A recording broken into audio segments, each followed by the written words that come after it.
Y hoy vamos a hacer una clase de simulación y vamos a, en primer lugar, vamos a tratar de llegar a dos simulaciones. Uno, vamos a ver el estudio del efecto del volumen sistémico sobre el bombeo del corazón. Y otra, vamos a ver las características de cómo influyen los iones, el funcionamiento del músculo cardíaco, el potencial de acción del músculo cardíaco y la contracción del músculo cardíaco. En esta primera práctica vamos a comprender el efecto que tiene un cambio en el retorno venoso sobre el volumen sistólico, explicar cómo se modifica el volumen sistólico del corazón. También vamos a hablar sobre la ley de Frankenstein, que el corazón es capaz de irradiar cantidades mayores de sangre, el retorno venoso. Vamos a definir poscarga, precarga, contractilidad y vamos a distinguir también entre el control intrínseco y extrínseco de la contractilidad del corazón y finalmente explorar cómo la frecuencia cardíaca es capaz de contribuir al gasto cardíaco modificando el volumen sistólico. Las modificaciones de la frecuencia cardíaca y el volumen sistólico para contribuir a modificar el gasto cardíaco. Bien, vayamos con la primera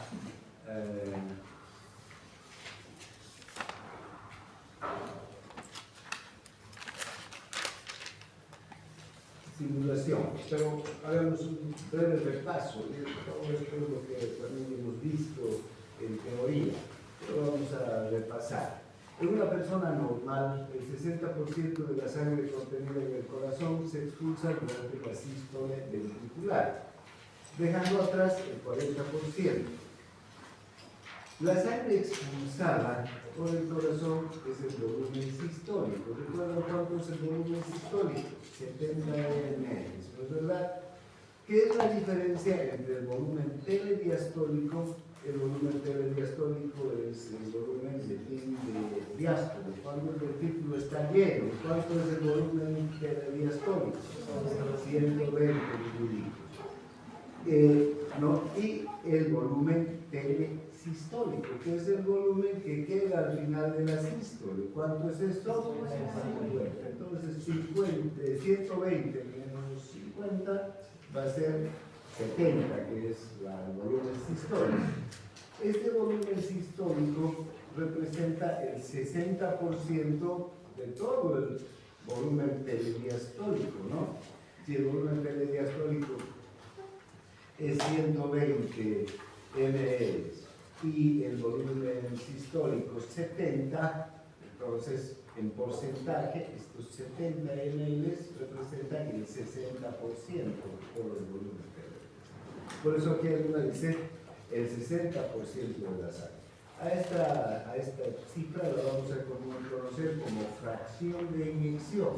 Recuerden, fracción de inyección o volumen sistólico es igual, ¿no? Solo que el volumen sistólico está dado en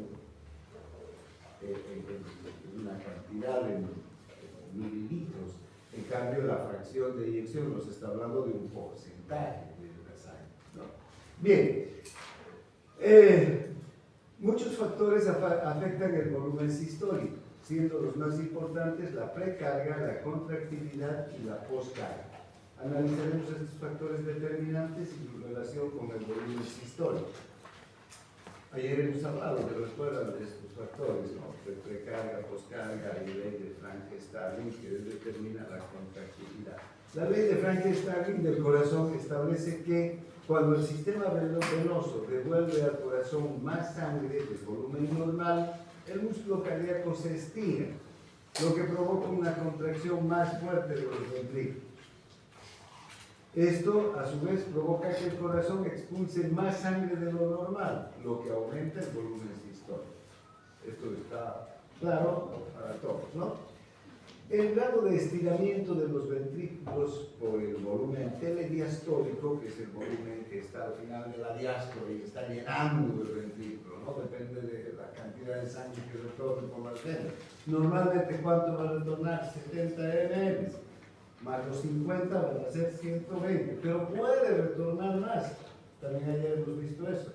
Puede retornar 80, 90, dependiendo de las necesidades de nutrientes, de oxígeno, en especial del organismo. Puede retornar más y el corazón se va a estirar, ¿no? Entonces, esto a su vez provoca que el corazón expulse más sangre de lo normal, lo que aumenta entonces el volumen sistólico. El grado de estiramiento de los ventrículos por el volumen telediastólico se determina precario. Vamos a ver esta figura 5.5, ¿verdad? Esta es la precarga, que va a ser la cantidad de sangre que ingresa al corazón durante la diástole y va a ocupar el ventrículo. Más que nada estamos hablando del ventrículo, ¿no? La cantidad de sangre del ventrículo. Y va a generar un volumen y una presión también sobre los ventrículos. A esto se llama entonces precarga, ¿no? Ahora, por lo tanto, la precarga resulta el grado de llenado ventricular en relativos o de la magnitud del volumen telediastólico. El llenado ventricular podría aumentar cuando la frecuencia cardíaca es lenta, ya que los ventrículos tendrán más tiempo para llenarse. El ejercicio aumenta también el retorno venoso, por lo tanto el volumen telediastólico. Factores como la pérdida de sangre grave y la deshidratación disminuyen el volumen telediastólico. Entonces, puede ser, por ejemplo, si disminuye un poco la frecuencia cardíaca, no se disminuye exageradamente, pero si hay una pequeña disminución de la frecuencia cardíaca, ¿qué va a ocurrir? Va a haber más tiempo para que se llenen los ventrículos. ¿Por qué? Porque la diástole, como hemos dicho en unas clases anteriores, ocupa 2/3 de todo el ciclo cardíaco. Entonces hay más tiempo para que pase sangre de la aurícula al ventrículo. Pero también el ejercicio, cuando estamos en actividad física, por ejemplo, aunque se va a cortar evidentemente tanto la sístole como la diástole, ¿qué va a ocurrir durante el ejercicio? Va a haber más retorno venoso, va a recorrer mayor cantidad de sangre desde las venas hacia el corazón por las necesidades del organismo. Entonces va a aumentar, ¿qué cosa? El volumen telediastólico, y va a aumentar, ¿qué cosa? La precarga, ¿no es verdad? Bien, entonces está claro. En cambio, cuando hay hemorragia, perdemos sangre y va a volver poca sangre al ventrículo. Entonces el volumen telediastólico o la precarga van a disminuir.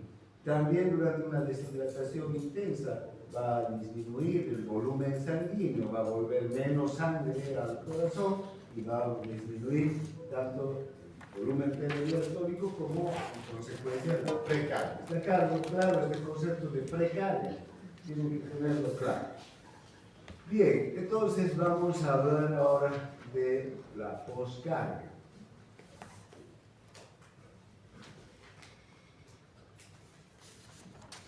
La contractilidad del corazón se refiere a la fuerza de contracción del músculo cardíaco, que generalmente estamos hablando de los ventrículos, cuando hablamos de la fuerza de contracción del músculo cardíaco. ¿Por qué?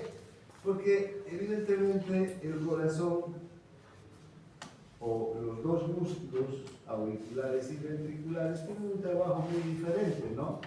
La aurícula, cuando se contrae, es al final de la diástole, y esa contracción aporta un 20% apenas de la cantidad de sangre que pasa de la aurícula al ventrículo. Entonces la contracción de la aurícula no es que no sea importante, pero es, digamos, poco relevante frente a la contractilidad del ventrículo. El ventrículo, cuando se contrae, evidentemente es el que va a impulsar la sangre hacia la circulación. Por eso es que muchas veces hablamos de la contractilidad cardíaca, de la contractilidad del músculo cardíaco, refiriéndonos más al ventrículo, evidentemente, que es el que hace el trabajo de fuerza, ¿no?, del corazón. Entonces los ventrículos, con su capacidad de contraerse, provocan la fuerza, ¿no? Esta fuerza es la que va a ayudar a ¿qué? A circular a la sangre, va a impulsar por una parte la sangre y por otra va a crear la presión que se requiere para que circule la sangre. Bien, diversos mecanismos extrínsecos como el sistema nervioso simpático y las hormonas controlan la fuerza de contracción del músculo cardíaco, pero no son el foco de esta actividad. Hemos visto ayer que el simpático es capaz de aumentar la fuerza de contracción del músculo cardíaco. El parasimpático directamente disminuye la fuerza de contracción. Los iones calcio también, ¿no?, pueden aumentar. Hay hormonas también que pueden aumentar la fuerza de contracción del músculo cardíaco, pero no es lo más importante. Aquí lo más importante para la contracción del músculo es la propia naturaleza del músculo cardíaco, que cuando se estira, ¿verdad?, la respuesta inmediata va a ser la contracción, ¿sí? Bien, entonces, el foco de esta actividad serán los controles intrínsecos de la contractilidad, aquellos que residen completamente dentro del corazón. Cuando el volumen telediastólico aumenta, las fibras musculares cardíacas de los ventrículos se estiran y alargan, ¿no? A medida que aumenta la longitud del sarcómero cardíaco, también lo hace la fuerza de contracción. El músculo cardíaco, al igual que el músculo esquelético, muestra una relación longitud-tensión. En reposo, los músculos cardíacos tienen una longitud de superposición inferior a la óptima para la producción máxima de tensión en el corazón sano. Por lo tanto, cuando el corazón experimenta un aumento del estreñimiento con un aumento del retorno venoso y por lo tanto del volumen telediastólico, puede responder aumentando la fuerza de contracción, lo que produce un aumento correspondiente del volumen sistólico, ¿no? Entonces, vean, este mecanismo de control de la contracción radica exclusivamente en el corazón, ¿sí?, o principalmente en el corazón, en el propio músculo cardíaco. Ya el sistema simpático va a ayudar a que, a partir de las capacidades propias del corazón, este corazón se contraiga con más fuerza o con menos fuerza, más rápido o menos rápido. Lo mismo con la frecuencia cardíaca, ¿verdad? Quien determina la frecuencia cardíaca es el nódulo sinusal. Pero también el simpático es capaz de acelerar la frecuencia cardíaca y el parasimpático de disminuir la frecuencia cardíaca, pero no genera, no son la fuente de, digamos, generación de la frecuencia cardíaca, porque esta frecuencia cardíaca se genera en el nódulo sinusal, en el estímulo que se desencadena a partir del nódulo sinusal. Bien, entonces son controles propios del corazón. Este músculo, el músculo cardíaco, tiene esa cualidad, esa característica, que se controla solo, a tal punto que si sacamos el corazón, lo sacamos al corazón del organismo y lo ponemos sobre una bandeja, por aquí, sobre el mesón, ese corazón va a seguir funcionando, ¿sí?, hasta que se acabe digamos, la energía que tiene, ¿no?, o disminuyan los iones calcio que están a su alrededor en el líquido extracelular. E incluso, después de haber disminuido los iones calcio que están en el líquido extracelular, echamos una solución con calcio, otra vez el corazón va a empezar a contraerse y a dilatarse. Entonces, vean la autonomía que tiene este músculo, ¿no? Entonces, son sus propias características las que determinan tanto la frecuencia como la contracción. Bien, ahora, la poscarga es la contrapresión generada por la sangre en la aorta y el tronco pulmonar. La postcarga es el umbral que debe superarse para que las válvulas pulmonares aórtica y pulmonar se abran. Vamos a ver, entonces, la postcarga es esta de aquí. Y de aquí ya, ¿qué es lo que está, qué presión se está oponiendo al funcionamiento, digamos, a la contracción? Es esta presión que está tanto en la válvula pulmonar como en la aorta. ¿Qué está ocurriendo? En la aorta. Durante las diástole, la sangre intenta retornar hacia el ventrículo. ¿Y qué es lo que ocurre? Cierra la válvula aórtica. La válvula aórtica está cerrada totalmente. ¿Y cuánto de presión queda en la aurícula? ¿Cuánto queda? Perdón, en la aorta. 80. Entonces, esa es la postcarga. Eso es 80 milímetros de mercurio de presión. A esa fuerza o a esa presión tiene que superar el ventrículo para inyectar la sangre. Porque si el ventrículo se contrae durante el periodo de contracción isovolumétrica, el ventrículo se empieza a contraer, ¿no? Se contrae, y va a llegar a los 80 milímetros de mercurio. Justo la misma presión que hay en la aorta. Para abrir las válvulas, ¿qué tiene que hacer? Superar esa presión. Porque si no llega a 80 milímetros de mercurio, no va a abrir las válvulas. Así se contrae el corazón. Se puede contraer, pero no hay la presión para abrir la válvula. Tiene que superar entonces esa presión. Por eso se dice la contrapresión, o es la resistencia, o es la fuerza que se opone a que la sangre circule hacia el árbol arterial, ¿no? Bien, entonces, esta es la postcarga, esta fuerza que estamos viendo aquí, ¿no? Bien. O esta presión. Bien, esta presión se denomina postcarga porque la carga se aplica después de que comience la contracción de los ventrículos.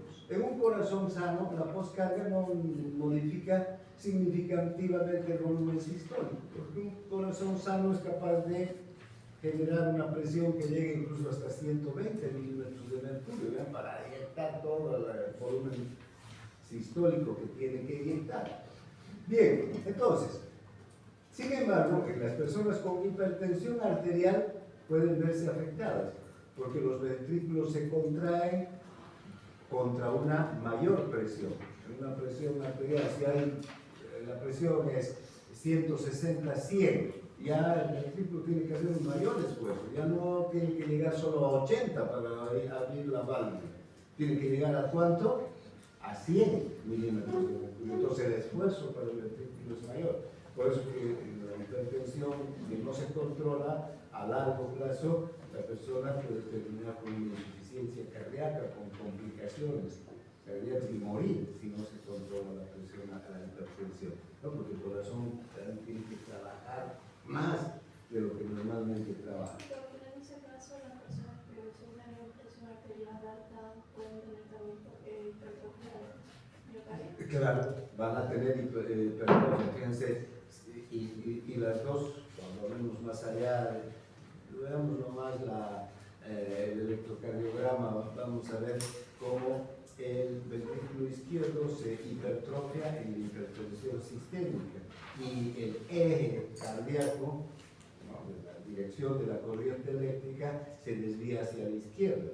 Y las personas que tienen hipertensión pulmonar van a tener una hipertrofia del ventrículo derecho y el eje de la dirección de la carga eléctrica del corazón se va a desviar hacia la derecha. Todavía nos adelantaremos, vamos a estudiar cómo el eje del corazón tiene una dirección y sus desviaciones, pero evidentemente va a haber una hipertrofia, ¿no? Porque el corazón va a trabajar más como cualquier músculo, que cuanto más trabaja, más se hipertrofia. Bien, entonces, vámonos ya hacia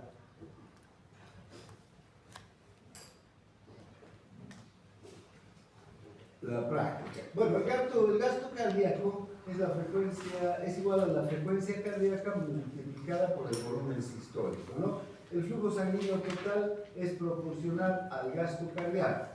Pues quiere decir que el flujo sanguíneo que va hacia la circulación, ya sea menor o mayor, durante un minuto es igual al gasto cardíaco.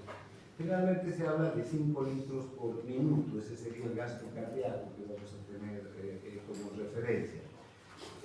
Por lo tanto, cuando el volumen sistólico disminuye, la frecuencia cardíaca debe aumentar para mantener el gasto cardíaco. Porque estas son dos variables que van a estar muy relacionadas entre sí, ¿no? Si aumenta el volumen sistólico, ¿qué va a ocurrir? La frecuencia cardíaca va a disminuir para tener el mismo gasto cardíaco. Si disminuye el volumen sistólico, la frecuencia cardíaca tiene que aumentar. ¿Tienes un marcador?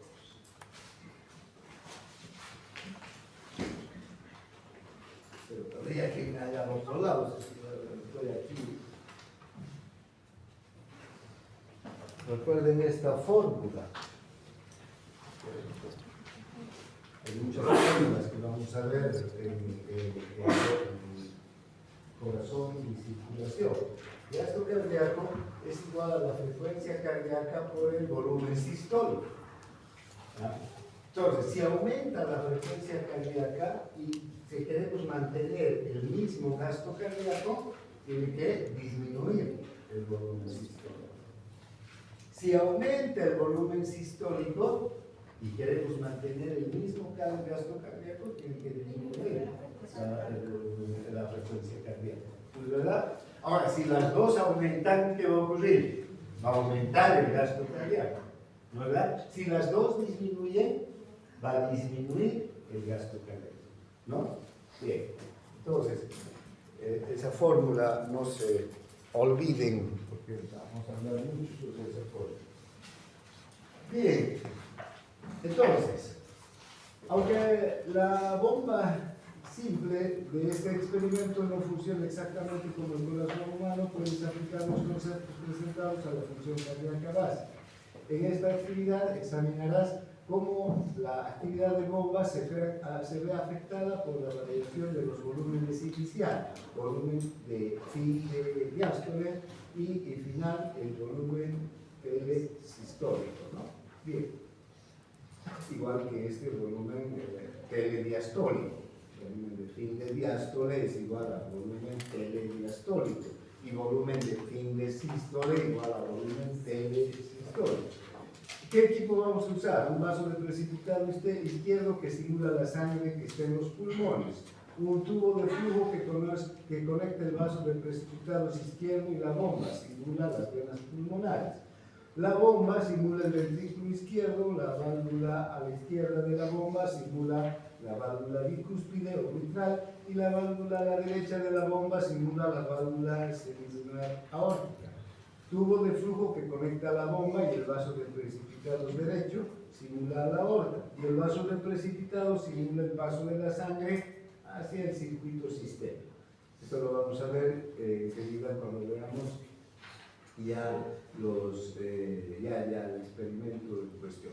Ahora vayamos con algunas preguntas que refrescar lo que acabamos de leer. ¿Cuál de las siguientes variables contribuye directamente a la precarga? Volumen sistólico final, retorno venoso, volumen sistólico, contractilidad. Retorno venoso, porque hemos dicho que el retorno venoso es igual a la precarga, ¿no es verdad? O la precarga es igual al retorno venoso. Muy bien, vamos. ¿Cuál de los siguientes no aumenta el volumen diastólico final? El volumen telediastólico. ¿Cuál no va a aumentar? ¿El ejercicio aumentará el volumen diastólico final? Va a llegar más retorno venoso, entonces va a aumentar, ¿no? Una frecuencia cardíaca lenta, también es capaz, ¿no? La deshidratación, el aumento del retorno venoso, ¿cuál será? No va a aumentar el retorno venoso. El volumen telediastólico La deshidratación, porque hay poca sangre, entonces, no poca sangre, sino el volumen sanguíneo va a disminuir, ¿no? Porque vamos a perder líquido. Entonces, la deshidratación, controlar después. Próximo. El aumento de la contractilidad del corazón produce todos menos. ¿Cuáles? El aumento de la contractilidad. ¿Aumento del volumen sistólico? Sí. ¿Aumento de la fuerza de contracción? Sí. ¿Aumento del gasto cardíaco? ¿Aumento del volumen sistólico final? El volumen telesistólico es este.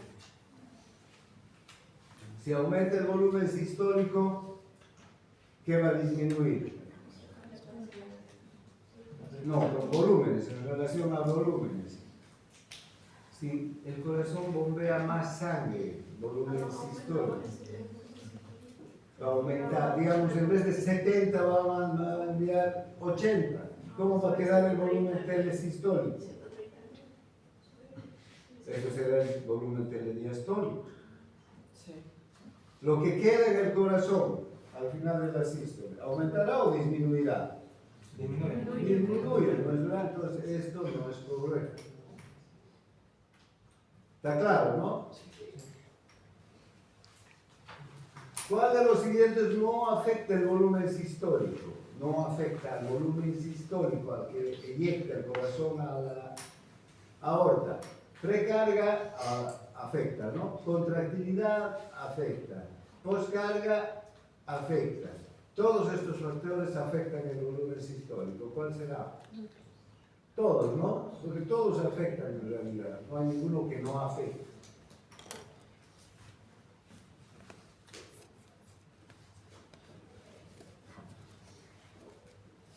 ¿Cuál de los siguientes no es equivalente a los demás?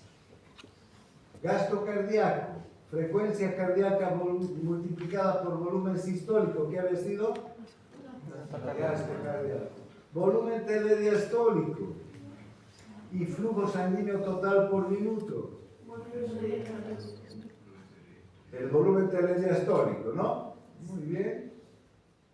Correcto. Y bueno, ya hemos terminado nuestras preguntas y vámonos al experimento. Ahora sí. Antes de hacer el experimento, empezar, fíjense, estos son el equipo que vamos a usar. Este es el brazo de precipitados izquierdo, digamos, que simula que la sangre que está donde en el pulmón. Esta es una manguera, ¿no?, que conecta el vaso de precipitados izquierdo con esta bomba que simula las venas pulmonares. Esta es la bomba que simula el ventrículo izquierdo y esta llave vendría a ser la válvula que simula la mitral, para que pase la sangre desde la aurícula al ventrículo, ¿no? Este va a ser el vaso de precipitados derecho que simula la circulación sistémica. Esta manguera va a ser la aorta y esta llave la válvula aórtica, ¿no? Está claro. Luego tenemos ya los controles y los datos sobre los volúmenes que vamos a manejar y la frecuencia cardíaca que se va a producir en este experimento.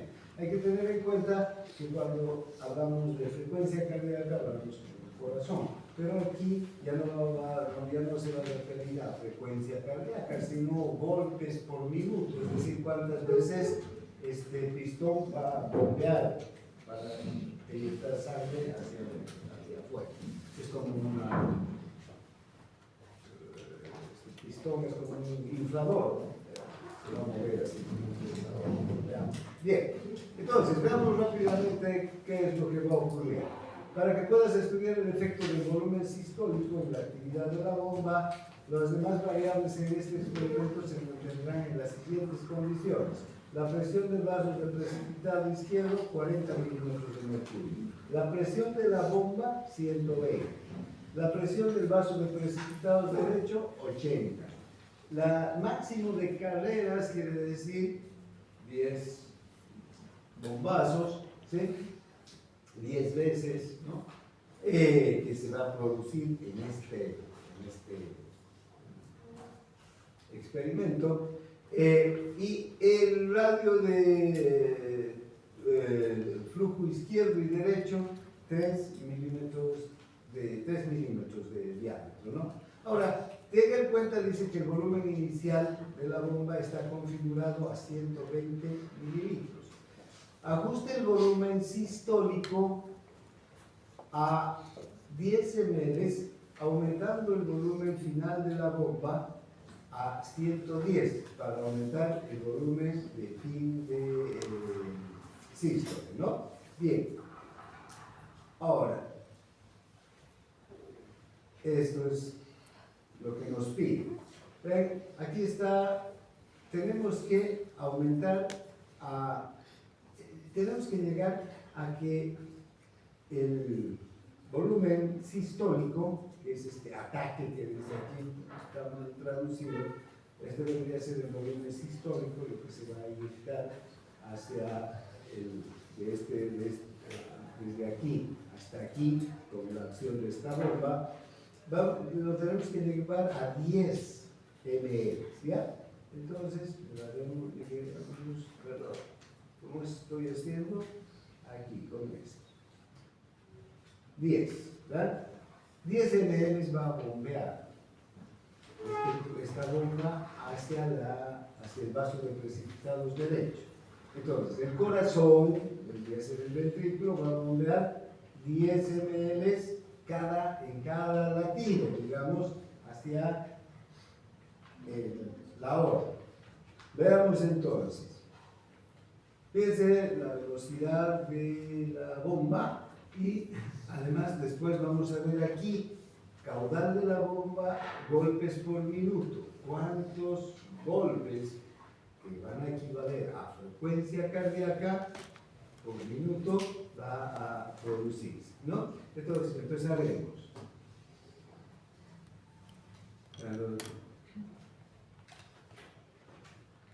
Para bombear estos 10 ml hacia la circulación, ¿vean?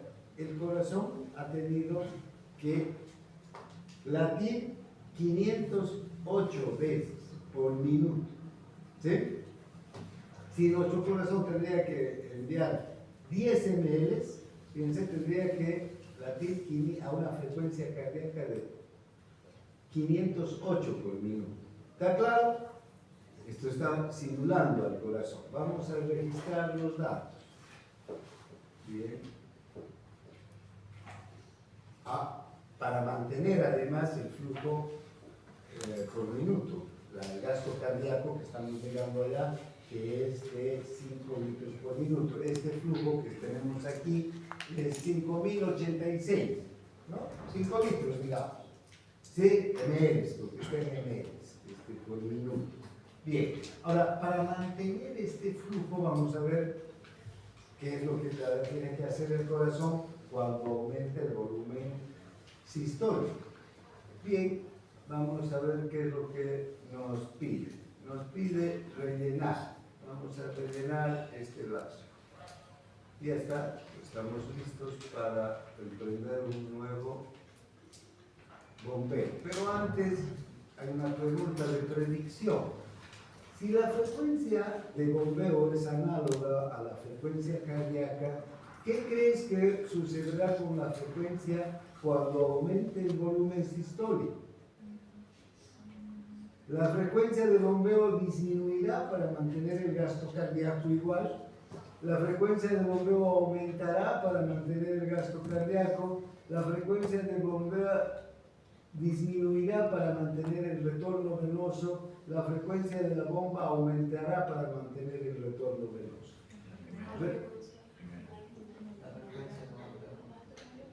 Si miramos esa fórmula que hemos escrito allá, entonces si aumenta el volumen sistólico, ¿qué va a pasar con la frecuencia cardíaca? Va a disminuir. Entonces pondremos, ¿no? La frecuencia de bombeo disminuirá para mantener el gasto cardíaco. Bien, ahora sí nos pide aumentar el volumen sistólico a 20, disminuyendo el volumen de sístole, ¿no? Bien, entonces, aquí vamos a ir. Entonces, aquí vamos a hacer al revés, ya vamos a aumentar a 20 el volumen sistólico. Este volumen sistólico quiere decir que ahora la bomba va a inyectar en cada latido 20 ml hacia, por cada minuto 20 ml hacia la circulación. Cada latido, no en cada minuto. 20 ml. Ahora bien, creo que tenemos una nueva pregunta. ¿Por qué cambiar el volumen de fin de la bomba cambia automáticamente el volumen sistólico? ¿No? ¿Por qué cambiar el volumen sistólico va a cambiar el volumen sistólico? El corazón está controlado extrínsecamente de esta manera. El volumen sistólico es igual a volumen de fin de sístole menos volumen telediastólico. El volumen de fin de sístole debe ser mayor que el volumen telediastólico, el volumen de fin de diástole. El corazón altera intrínsecamente el volumen sistólico para adaptarse a los cambios en la precarga. ¿Cuál será? Aquí un poco las siglas nos. Pero fíjense, volumen telesistólico aquí, está claro, ¿no? Es igual a volumen de fin de sístole, Aquí está el systolic volumen, ¿sí? En inglés. Un poco la traducción, ¿no? Entonces este es igual, el volumen telesistólico, y este es el volumen telediastólico, o volumen de fin de diástole, y este volumen telediastólico. ¿Cuál será?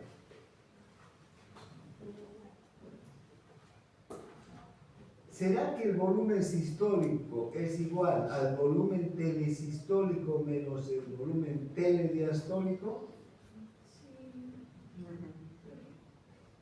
Sí, porque el volumen telediastólico sería 120, aunque el volumen telesistólico sería 40. La diferencia entre eso sería 70, que es el volumen sistólico. Pero aquí lo que me dice es que sería menos. Claro, o sea, entonces si es así, sería menos 40, ¿no? Pero no, esa fórmula no es mentira, no es verdad eso. El volumen de fin de sístole, o el volumen telesistólico, debe ser mayor que el volumen de fin de diástole. ¿Está bien eso? No, no es verdad. Porque el volumen de fin de diástole es cuando el ventrículo está lleno, o volumen telediastólico, es lo mismo. El corazón está controlado extrínsecamente de esta manera, ¿no? El corazón altera intrínsecamente, ¿mediante quién? La ley de Frankenstein, ¿no? Entonces, para adaptarse a los cambios de la precarga, esta debería ser la verdadera, ¿sí? Porque el corazón no va a responder a los estímulos externos sin antes adaptarse él con sus propias características musculares. Bien, seleccioné la bomba para iniciar 10 golpes. Dice, no, entonces vamos a empezar. Ahora ya hemos aumentado el volumen sistólico.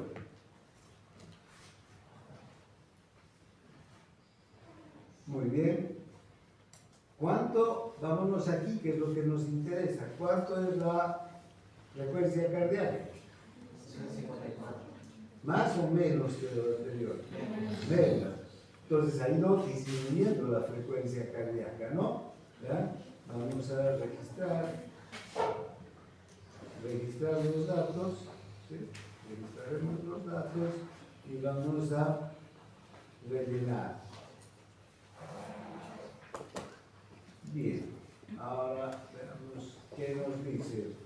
Ahora observaré el efecto de los aumentos incrementales del volumen sistólico. Aumenta el volumen sistólico en 10 mililitros, disminuyendo el volumen final de bombeo, o el volumen de fin de sístole. Seleccione bomba automática para iniciar 10 golpes y luego observe la acción de la bomba. Registre datos, seleccione rellenar y repite este paso hasta un volumen sistólico de 60 ml, es decir, hasta que lleguemos a 60 ml de volumen aquí donde dice ataque. Entonces, vamos con lo que nos ha pedido. Aumentamos de 10 en 10. Ahora sí. Vean, ya está más lento, ¿no? La acción de la bomba. ¿Cuánto de frecuencia cardíaca? 69. Vamos a registrar esto aquí para ir avanzando. Bien, nos ha pedido entonces que vayamos yendo de 10 en 10. Rellenamos. Ahora con 40.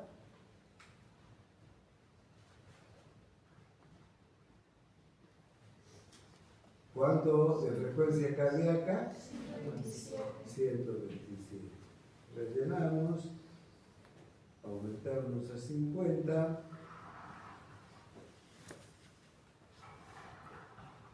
Más lentamente. ¿Cuánto? Registramos. Rellenamos. Llegamos a 60 finalmente, ¿no? Y más lentamente todavía. ¿Y cuánto? 84, ¿no? Bien, entonces hemos cumplido lo que nos ha dicho.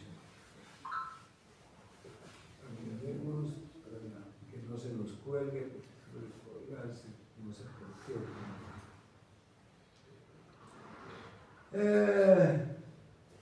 Nos pide que hagamos refill. Rellenemos y ya está. Ahora sí. Una pregunta para detenerse y pensar. El flujo se ha mantenido constante en cada prueba. ¿Por qué? El gasto cardíaco es equivalente al flujo sanguíneo. El volumen sistólico es equivalente al flujo sanguíneo. El volumen sistólico final no está cambiando. Los radios de los vasos no cambian. ¿Cuál será?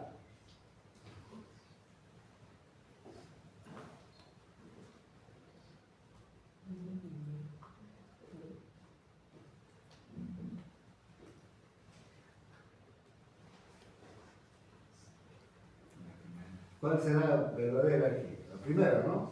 El gasto cardíaco es igual al flujo sanguíneo, ¿no? Muy bien. Ahora dice que aumentemos el volumen sistólico en 20, disminuyendo el final de bombeo. Vámonos aquí, vamos a ir entonces hasta 80. Y le damos bombear. Vean. Más lentamente todavía. ¿Y cuánto de?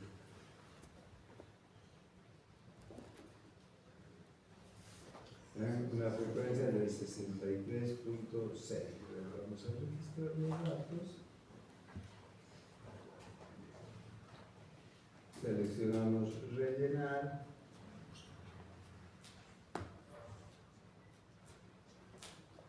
¿Cómo proporciona el corazón un aumento en el volumen sistólico? En el volumen sistólico. Aumentando la poscarga, aumentando la contractilidad, aumentando la frecuencia cardíaca, disminuyendo la precarga.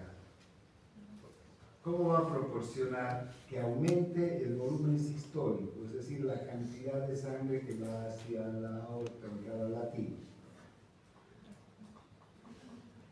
Aumentando la poscarga. Aumentando la poscarga. Si aumenta la poscarga, aumenta la presión en la aorta. Y entonces vamos a aumentar el volumen sistólico, le va a costar más al corazón más bien inyectar. aumentando la contractibilidad, porque si aumentamos la frecuencia cardíaca, no va a haber, ¿verdad? La frecuencia cardíaca no va a determinar el volumen sistólico. Si aumenta la frecuencia cardíaca y se mantiene el volumen sistólico, puede aumentar el gasto cardíaco por la mayor cantidad de veces que se contrae el corazón, pero no el volumen sistólico, ¿sí? Y disminuyendo la precarga tampoco, porque va a llegar menos sangre más bien al corazón, porque la precarga, recuerden, es la llegada de la sangre al corazón, es el retorno venoso, y va a haber menos volumen de fin de diástole, ¿no? Entonces, ¿qué hemos quedado? La contractibilidad. Muy bien. Estamos yendo bien, quiere decir que estamos nomás. Listo. Aumenta el volumen sistólico a 20 ml, disminuyendo el volumen de fin de bombeo. Final de bombeo. Selección de bomba automática. Entonces vamos a ir hasta donde. 20 más nos pide, ¿no? Y vamos a seleccionar la bomba, vamos a ver qué tal. Nivel de lenta ya, ¿no? La frecuencia. Aquí. Cantidad de sangre que en cada bombeo está impulsando el corazón. ¿Cuánto ha sido la frecuencia cardíaca? 50. Muy bien, entonces, rellenamos datos y vamos a ver los gráficos para terminar. Este gráfico, miren, nos muestra que para mantener entonces el gasto cardíaco a 5000 ml, entonces, ¿qué ha hecho el corazón? Ha tenido que ir aumentando el volumen sistólico, ¿no? Y no la frecuencia cardíaca. Bien, hasta aquí está. Hemos terminado. Ahora vamos rapidito. Aquí quiero que también veamos esto. Tenemos tiempo todavía.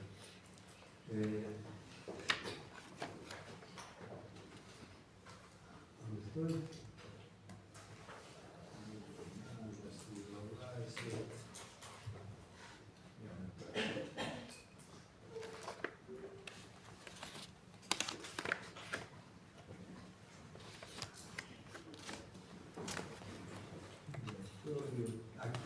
Examen de los efectos de varios iones en la frecuencia cardíaca. ¿Sí? Bien, vamos a comprender el movimiento de los iones que ocurre durante el potencial de acción cardíaca. Describir el efecto potencial de los iones, el efecto potencial de los iones potasio, sodio y calcio sobre la frecuencia cardíaca. Explicar cómo los bloqueadores de los canales de calcio, que son los medicamentos, podrían usarse farmacéuticamente para tratar pacientes cardíacos y definir los términos inotrópico y cronotrópico. ¿Ya? Bien, vámonos con el repaso teórico, también que esto lo hemos visto ya en teoría, en la clase de teoría, pero vale la pena repasar. En las células musculares cardíacas, los potenciales de acción se deben a cambios en la permeabilidad iónica, debido a la apertura y el cierre de los canales iónicos. Estos cambios de permeabilidad afectan a los iones potasio, sodio y calcio. La concentración de potasio es mayor dentro de la célula cardíaca que fuera de ella. El sodio y el calcio, en cambio, están en concentraciones mayores fuera de la célula que dentro de la célula. Esto ya lo sabemos, ¿no es verdad? La membrana celular en reposo favorece el movimiento más que nada del potasio, más que el sodio y el calcio. La membrana en reposo, ¿no? Recuerden, los canales de fuga que establece el potencial de membrana en reposo, más van a favorecer el potasio, más que el sodio y el calcio. Por lo tanto, el potencial de membrana en reposo de las células musculares de las células cardíacas está determinado principalmente por la relación entre las concentraciones extracelulares e intracelulares de potasio.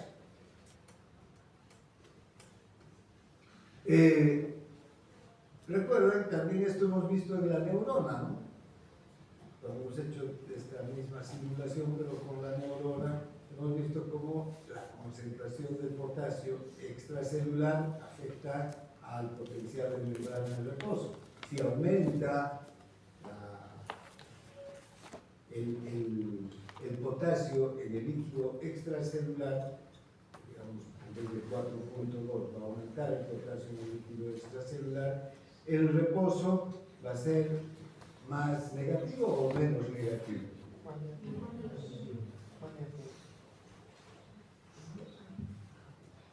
A ver, más o menos. Más negativo, ¿no? Ya, ¿por qué? Porque le va a costar al potasio salir de la célula. No va a salir con la misma velocidad y la cantidad, porque la diferencia de concentración, el gradiente de concentración está disminuyendo. Cuanto mayor sea el gradiente de concentración, el potasio va a salir con mayor cantidad y mayor intensidad de dentro de la célula. Pero si no sale el potasio dentro de la célula, no va a poder. Bien. Entonces, ahora, la membrana celular de reposo favorece más el movimiento del potasio que del sodio. Por lo tanto, el potencial de membrana en reposo de las células cardíacas está determinado principalmente en relación con las concentraciones de potasio. Los bloqueadores de los canales de calcio se utilizan para tratar la hipertensión arterial y las frecuencias cardíacas anormales.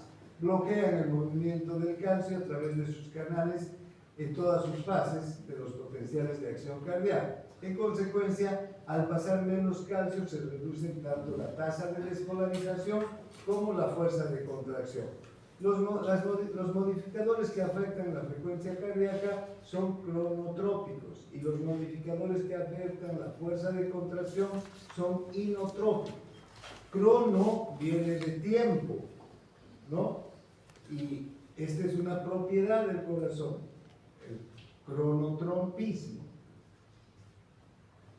Y está directamente vinculada con la frecuencia cardíaca, ¿sí? Si aumentan la frecuencia cardíaca, son cronotrópicos positivos. Y si disminuyen la frecuencia cardíaca, son cronotrópicos negativos. En cambio, inotropismo significa contracción, fuerza de contracción. ¿Sí? Los que aumentan la fuerza de contracción son inotrópicos positivos y los que disminuyen la fuerza de contracción son inotrópicos negativos. ¿Ya? Bien, entonces son características que tenemos que tomar en cuenta. ¿Qué equipo vamos a utilizar? Una pantalla de osciloscopio que va a mostrar la actividad contráctil del corazón de la rana. Un aparato para sostener el corazón de la rana, incluye solución Ringer a 23 grados, iones calcio, iones sodio, iones potasio y el corazón de una rana. Este es un experimento que antes lo hacíamos aquí con el sapo, matábamos al sapo, o sea, primero lo anestesiábamos, después sacábamos el corazón, y el corazón lo teníamos de afuera y se hacían todos estos experimentos echándole iones para ver cómo reaccionaba el corazón, aumentando la frecuencia, disminuyendo la frecuencia, aumentando el paro también el corazón, dependiendo del ion que echaba. Pero ya el corazón aislado, recuerden, el corazón tiene sus propias propiedades, el inotropismo y la frecuencia de la que estamos hablando. Es capaz de seguir latiendo el corazón, aislado, ya sacado del cuerpo. ¿Y quién determina eso? El nódulo sinusal. Y el corazón puede seguirse contrayendo. ¿So? ¿Quién determina eso? La naturaleza del propio músculo cardíaco, que acabamos de leer, ¿no? Y estudiar. Bien. Entonces, Vamos a hacer este experimento exactamente o muy parecido al que hacíamos en esta simulación. Bien, entonces, vámonos a preguntas previas, ¿no? Que siempre hay que responder. ¿Qué orgánulo de la célula muscular cardíaca almacena calcio? Este, ¿no? ¿Será tan grande como el del músculo esquelético? No, ¿no? ¿Y qué del músculo liso? El retículo sarcoplásmico del músculo liso, ¿cómo será? ¿Mucho qué? Casi no interviene, ¿no? Para el calcio, el músculo liso el retículo sarcoplásmico del músculo liso. Porque todo el calcio para el músculo liso, ¿de dónde viene? Del músculo extracelular. Todo el calcio para el músculo esquelético, ¿de dónde viene? Del retículo. En el caso del corazón, como hemos visto en esa gráfica también en teoría, recuerda, viene de dónde? Del líquido extracelular y del retículo también, de las dos partes, ¿no? Bien, entonces, vamos. El verapamilo es un bloqueador de los canales de calcio. Sus efectos podrían describirse como cronotrópico positivo e inotrópico positivo, cronotrópico positivo e inotrópico negativo, cronotrópico negativo e inotrópico positivo, cronotrópico negativo e inotrópico negativo. Si los canales de calcio son canales que permiten que entre el calcio y el corazón se despolarice y también se contraiga, y si los bloqueamos, ¿qué va a pasar? Pero si el calcio es el que produce la contracción y lo estamos bloqueando, tendría que ser inotrópico negativo, ¿no es verdad? Porque ¿qué va a hacer? Va a evitar que entre el calcio y entonces la contracción va a ser más débil. También va a evitar que entre el calcio y también va a influir en la frecuencia. Entonces va a ser cronotrópico negativo. También, ¿no? Porque lo está bloqueando. Eso quiere decir, es un bloqueante de los canales de calcio. El canal de calcio permite el paso del calcio, pero si el verapamilo ocupa el canal, lo va a cerrar y no va a dejar que pase el calcio. ¿Sí? Bien, entonces, ¿dónde estamos? ¿Cuál es? Este de aquí, ¿no? Bien. Cuando la célula muscular cardíaca esté en reposo, ¿dónde se encuentra la mayor cantidad de potasio? La célula está en reposo, ¿dónde está el potasio en mayor cantidad? En el citosol, en el líquido intracelular, ¿no? ¿Cuánto hay? 140 miligramos. ¿Y en el líquido extracelular? 4.2 miligramos. Muy bien, ya nos está sirviendo hasta para repasar las concentraciones importantes. Las células musculares cardíacas en reposo son las más permeables a el calcio, al potasio, al sodio o al magnesio. Potasio, que es el que va a determinar el potencial de membrana en reposo, ¿no es verdad?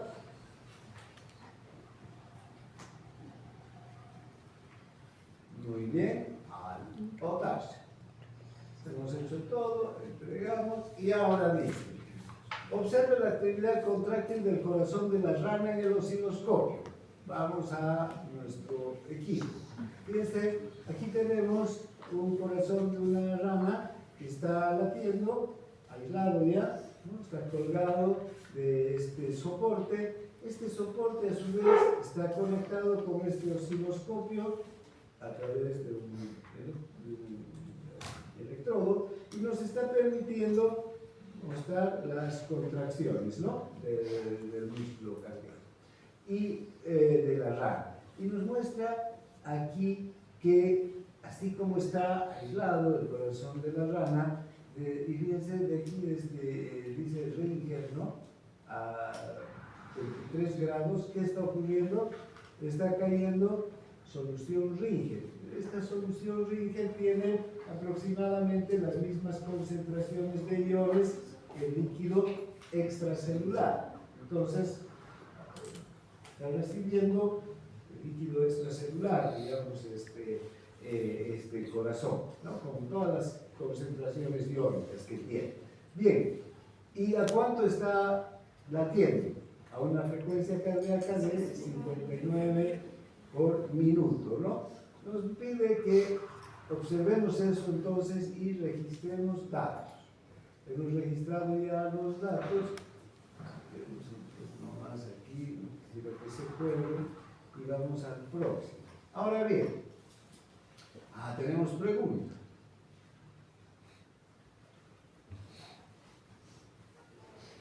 Dado que los bloqueadores de calcio son cronotrópicos negativos e inotrópicos negativos, ¿qué efecto cree que tendrá el aumento de la concentración de calcio en la frecuencia cardíaca? Cronotrópico positivo, inotrópico positivo, cronotrópico negativo, inotrópico negativo, cronotrópico negativo, inotrópico positivo, cronotrópico positivo o inotrópico negativo. ¿Qué será? Los dos positivos, ¿no? Aquí ya no estamos bloqueando, más bien estamos aumentando calcio, ¿no? Al líquido extracelular. Bueno, vamos a enviar la pregunta y después nos vamos a enterar. Ahora dice que arrastremos el gotero del frasco con iones calcio en el corazón de la rana para liberarlos. Observe el cambio en la frecuencia cardíaca después de eso. Esto exactamente hacíamos aquí.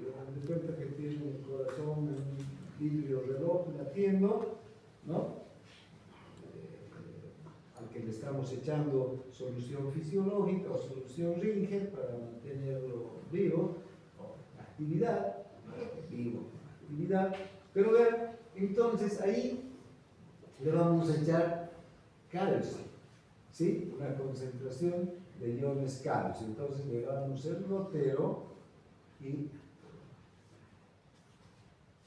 empieza a caer el calcio. ¿Qué está ocurriendo? Aumenta la frecuencia y la fuerza de compresión. ¿Vean?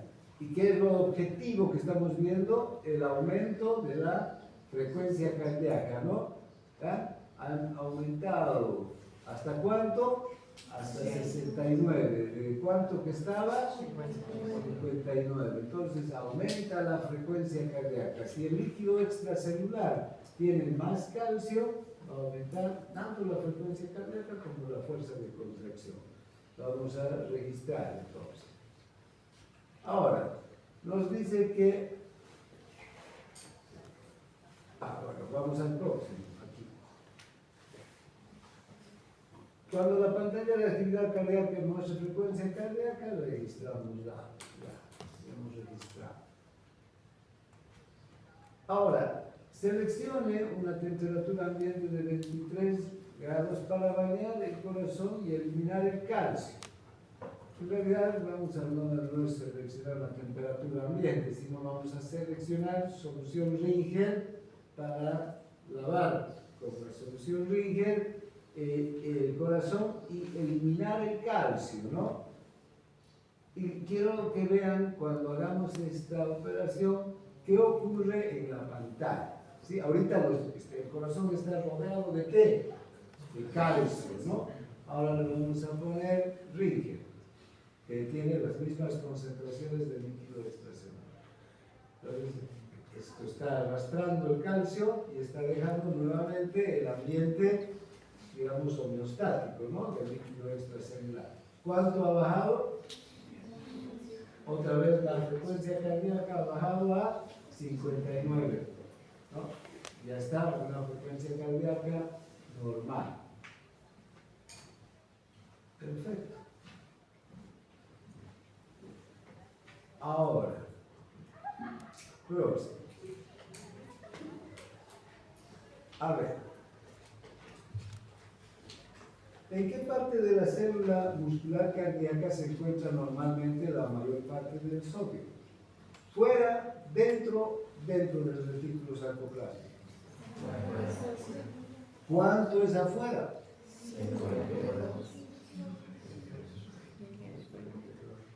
¿Y cuánto es adentro? 10, 10 a 14. ¿No? Bien. Entonces ponemos fuera, porque este sodio es eminentemente extracelular. ¿No? Bien, ahora vamos a arrastrar el gotero de iones sodio hacia el corazón y lo vamos a dejar gotear. Ahí está goteando el sodio. Y fíjense qué está pasando con la frecuencia cardíaca. Disminuyendo. Bien. 2 veces vean lo que está pasando.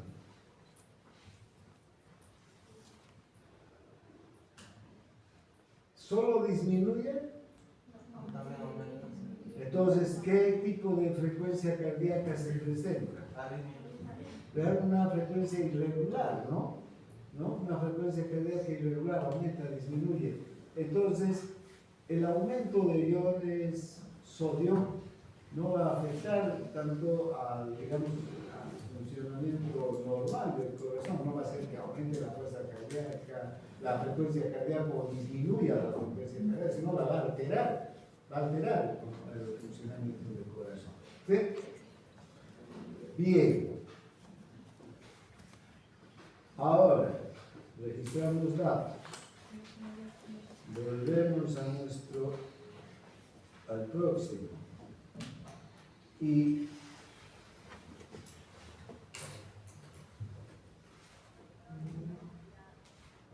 hemos grabado los datos, hemos visto, ¿no?, cómo se ha alterado la frecuencia cardíaca en 2 pasadas, por lo menos, ¿no? Hay que ver en 2 pasadas.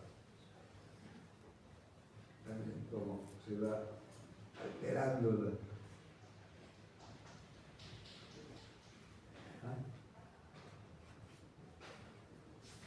Muy bien. Ahora, próximo. Ya grabamos esos datos. Seleccione nuevamente solución Ringer y volvemos a una frecuencia cardíaca normal. Limpiamos, lavamos el corazón y dan desde la frecuencia cardíaca, ¿no?, irregular, alterada que estaba, va a empezar a volver a la normalidad, porque ya vamos a tener el ambiente de iones necesario para la normalidad. Bien, ahora lo que tenemos que hacer es, si no hay pregunta, el exceso de potasio fuera de la célula cardíaca disminuye el potencial del recurso de la membrana plasmática, disminuyendo así las fuerzas de contracción. ¿Qué efecto, si lo hay, cree que tendrá inicialmente sobre la frecuencia cardíaca? ¿Qué pasará? ¿Aumenta la frecuencia? ¿Disminuye la frecuencia? Ningún efecto. Disminuye el potasio, no hay que polarización. Va a haber una... Es que lo que pasa es que, fíjense, no es solo que no hay una hiperpolarización, sino que el potencial de membrana en reposo está disminuido. ¿Por qué? Porque hay menos salida de potasio hacia el exterior. Entonces hay más concentración de potasio en el interior. Porque no está saliendo tanto potasio al exterior porque hay mucho ion afuera. La gradiente está menor. ¿Sí? Entonces el potencial de acción se va a hacer corto. ¿Sí? Y eso va a interferir con la secuencia. Entonces, ¿aumentará la frecuencia cardíaca, disminuirá o ningún efecto? ¿Qué dicen? Aumenta.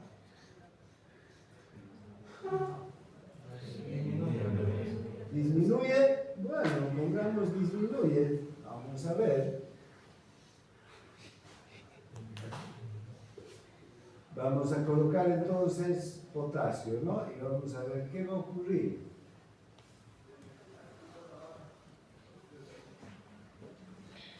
Vean, ya. ¿Qué está ocurriendo? Está disminuyendo. Pero fíjense los potenciales de acción o las contracciones, ¿cómo son? ¿Son como las anteriores? ¿Qué pueden observar? Son en amplitud, en el tamaño. Se han hecho cortitas, ¿no? Débiles.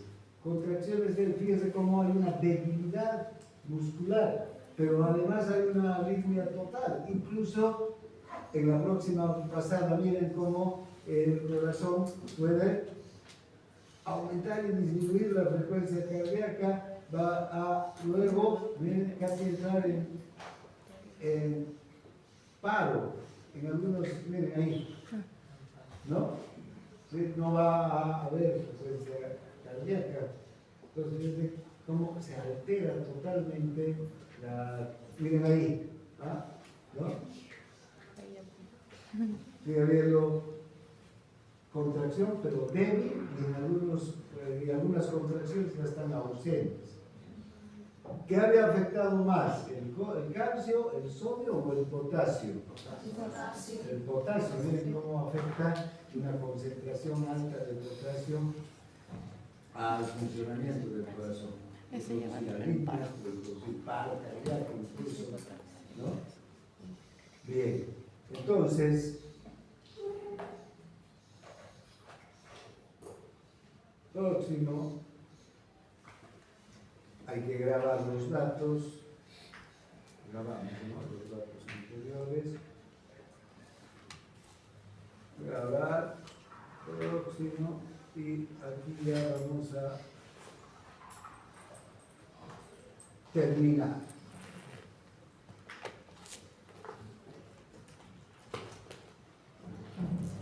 La adición de la mayoría de los iones dio como resultado detener un aumento de la frecuencia, una frecuencia cardíaca errática y disminuida sin cambios en la frecuencia.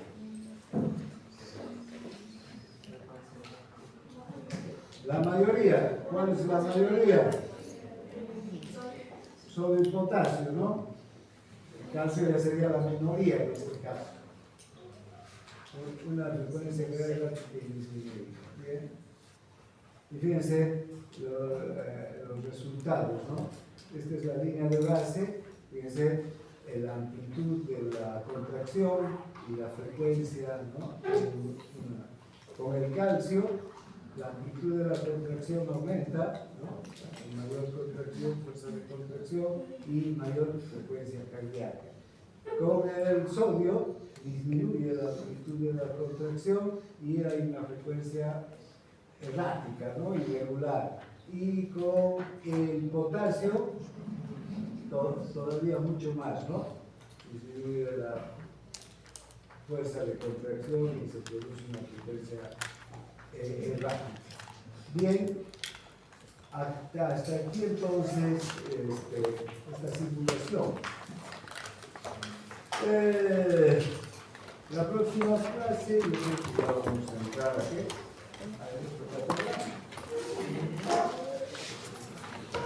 Probablemente.